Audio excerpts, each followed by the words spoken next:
Dude, I'm freaking out. So scared. Hey guys, we're doing creepypastas. Like I promised. Let's see. Random pasta. Maybe if we're lucky it'll be about pasta. Creepypasta. Yes. You know, pasta creepy. Your mirror. Hi, I want to know a little secret. I'll tell you its saying. First tell me about yourself. Your hair looks nice. Yeah. It really, Thanks. it really does. Thanks. How'd you get it like that? Oh, it just kind of. I want to know. Why won't you tell me? Why won't you tell me? Are you feeling okay? No. Your friends, they're nice. Until they talk shit behind your back. I'll be back, just checking on you. Okay, be back. Okay, back. Your friends talk shit about you all the time behind your back. Haven't you ever suspected it? I mean, I'm a mirror. I know everything that goes on. They're good at hiding it up, trust me. Tell them that you're better than them. More powerful and determined than them. You're a brilliant person. I want to be like you. I can kill myself if you want. By the way, you know how I said... I can kill them if you want. I can kill them if you want, you know? By the way, you know how I said I wanted to tell you something? Well, here it is. Don't look in your bathroom mirror, as I'm there. See you tonight at 12 a.m. I don't get it. So don't look in the mirror, but see you at 12? Alright. That was weird. I like it. Alright. Well, now we're going to have to do it. It's a long one. Oh, is this about Skyrim? I think it is. Is that the... No, it's not. It's not. Oh, I want to do another shorter one. That was really... Oh, it's a ritual, I think. No, it's like a poem. Well, let's do it. Let's go by stanza. My happiness is gone, yet I feel so much of it. Not the happiness that is reborn with every laugh or smile you make, but hidden relic of happiness, laid with dust, smoke, and webs. The remnant is one which has not been used since the time. Within rediscovery of this remnant, a friend came with it, a layer of sadness and grief, sedimented together with my remnant. The sediments performed a creation, a new feeling. This feeling is one that I have experienced far less than many others. Not a poem. This feeling gives off hope and hopelessness. Wait. Hope and hopelessness. Joy and distress. Happiness and grief. Anger and lust. Oh, so it's the feeling like... Anger right and lust. after you get... Look, anger and lust are not antonyms. I know. Whatever. This feeling gives away the release of tears. It makes me scream. It makes me weep. It makes me depressed. It makes me suicidal. And yet, I feel joy coming from this feeling. I feel no pain. No regret. I know. I feel no pain. I feel no regret. I feel no demise. This doesn't make any sense. I feel a tug which pulls me from my era. I wish to go back to the past, to relive the moments, to relive happiness, to relive the carelessness of life. But that's the problem. Life must go on. The time must go on. And the process of aging must travel with it. Oh! It's about going to sleep the night on your birthday. You're relieved and stuff because you're going to sleep. But it's not your birthday anymore and you can't pull that card. I'm gonna Google this word. It's probably a name. Must have looked at ya. Let's Google that. Okay, according to this wiki term, it describes like you're feeling sentimental about the past. Oh yeah, dude. Yeah, see if you can read that. Let me just click on it for you boys. See? And then yeah, I can relate. It's not really a creepypasta though. Alright, we just sort of skipped to the next short pasta. Do you want to read the first paragraph, or should I? First two, I guess. Sure. I'll read it. Have you ever taken a look at ourselves and wonder why we fear the thought of being alone?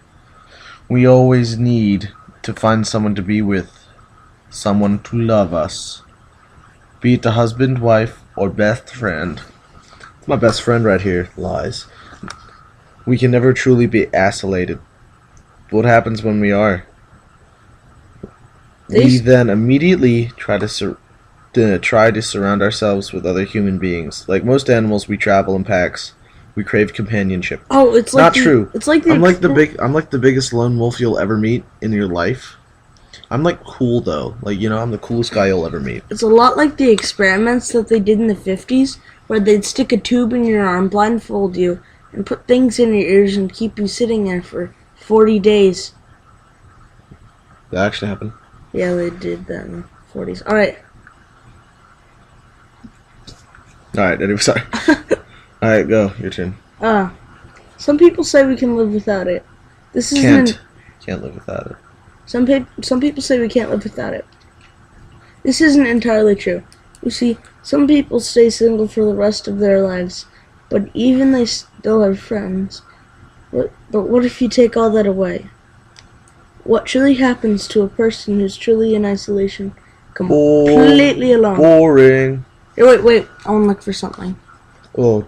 Is there a search? Photos. Let's just... Or chat. Do you want to chat? Oh, No. we should chat. I want to search for a specific thing. Terrifying. Oh no, let's go to the chat. I want to search for a pasta. Oh, I don't want to log in. Alright. Go back. Hit that back button up there. Jump cut. 10 psychological experiments went horribly wrong. Yeah, Oh jeez, I'm recording. Yeah, I'm changing the little record box. Sorry, boys. Oh, I just realized that make the whole I know. thing If I put it, that's always going to stay the same on their screen. Oh. So that's just gonna. Theirs is just. I can go this way. I mean, a little bit. Whatever. Hold on. Let me just fix this. Jump cut. Jump. I'm being isolated due to temporary urination. Alright. So this one, 10. Stanford Prison Experiment.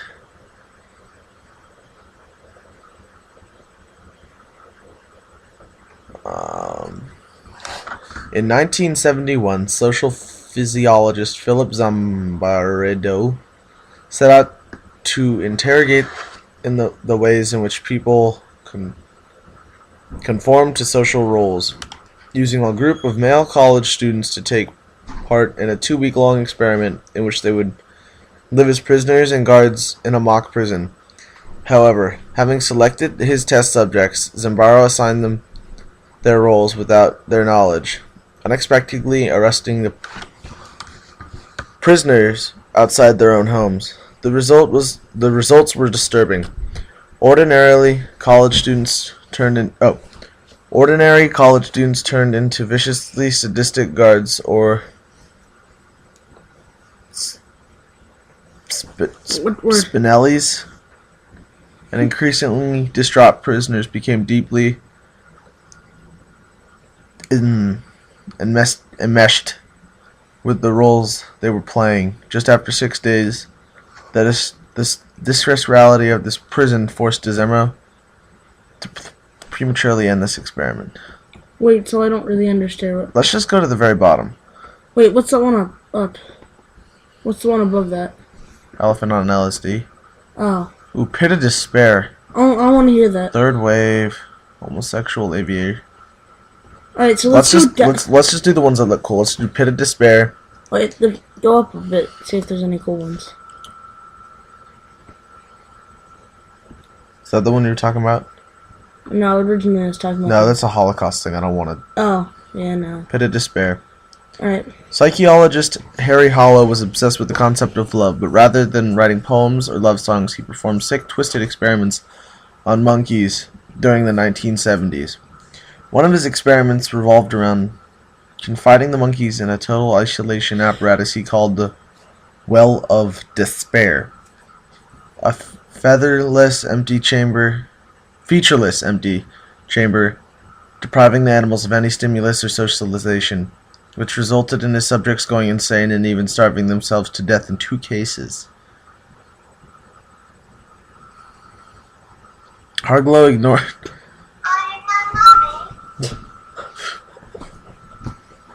What is that? Okay, that was really weird. My brother went to go check it out. So anyway, Harglow ignored the criticism of his colleagues and is quoted as saying, "How could you love monkeys?" And then animal activists started doing stuff. Third wave, that's probably Nazis. That looks painful. David Raymer. Yeah. In 1966, when David Raymer was 8 months old, his circumcision was botched and he lost his penis to burns. Psychologist John Money suggested that baby David be given a sex change. The parents agreed. What they didn't know was that Money secretly wanted to use David as part of an experiment to prove his views. That gender identity was not inborn, but rather determined by nature and upbringing. David was renamed Brenda and surgically altered to have a vagina and given hormonal supplements. But tragically, the experiment backfired. Brenda acted like a stereotypical boy throughout childhood, and the Raymer family began to fall apart at 14. At 14, Brenda was told the truth and decided to go back to being David. He committed suicide at the age of 38. That's really messed up. Dude, I gotta go check that out. I'll be back.